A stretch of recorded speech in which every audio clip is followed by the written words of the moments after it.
Last video में बेटा हम लोगों ने देखा था कि एड्जॉर्प्शन आइसोथर्म क्या होती है, x by m that is the extent of adsorption of a gas and pressure of the gas, जो ग्राफ बनता है उसको बोला जाता है एड्जॉर्प्शन आइसोथर्म।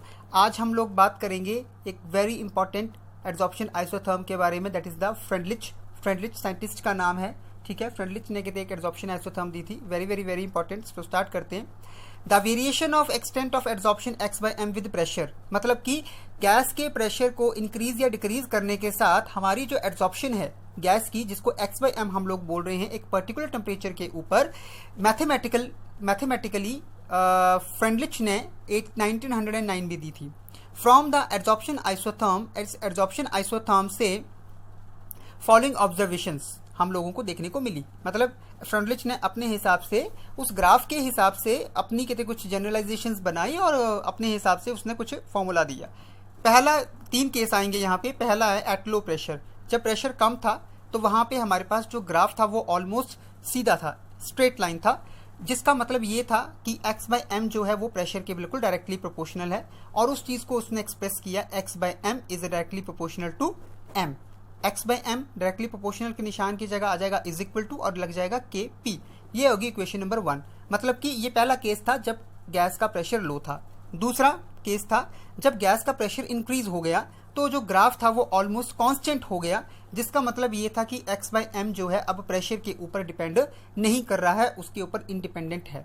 और उसको एक्सप्रेस किया गया x by m is equal to constant, या x by m is directly proportional to P naught, ठीक है, या x बाय m प्रोपोर्शनलिटी का साइन हट गया इज इक्वल टू और k आ गया वहां पे K P नॉट। इसको बोला गया इक्वेशन नंबर 2। ये केस था जब हमारे पास गैस का प्रेशर था हाई। तीसरे केस में हम लोगों ने देखा कि in the intermediate range of the pressure जो है ना तो बहुत ज़्यादा था ना तो बहुत ज़्यादा कम था, बीच जैसे की कोई रेंज देखी, तो वहाँ पे फिर ये देखा गया कि x बाय m जो था वो will depend upon the power of the pressure की पावर पे डिपेंड करता था, और उस प्रेशर की जो पावर थी वो 0 से 1 के बीच में थी।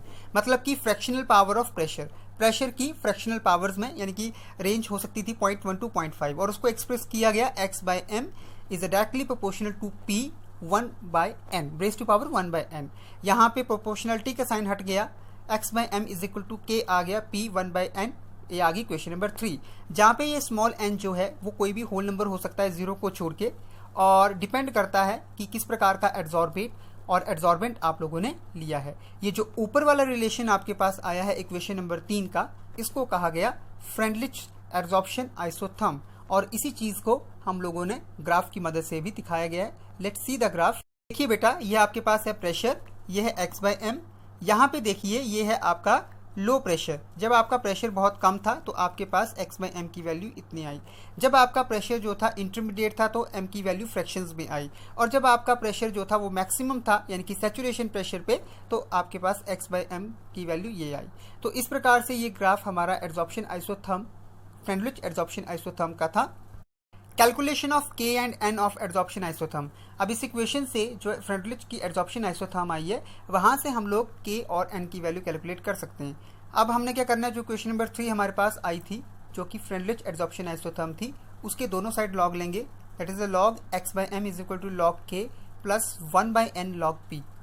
अगर हम लोग ग्राफ प्लॉट करते हैं लॉग x बाय m का y एक्सिस के ऊपर रख के और लॉग P को x एक्सिस पे रख के, तो स्ट्रेट लाइन हमारे पास मिलती है हम लोगों को, और this also shows the validity of Freundlich adsorption isotherm.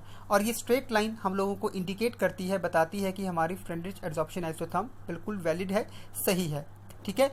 Line का जो स्लोप है वो इक्वल होगा 1 बाय n के, और इंटरसेप्ट इक्वल होगा टू लॉग K। ग्राफ बेटा आपको दिखाई दे रहा है, देखिए log x by m log P, इस लाइन का इंटरसेप्ट आ गया log K और स्लोप आ गया 1 बाय n।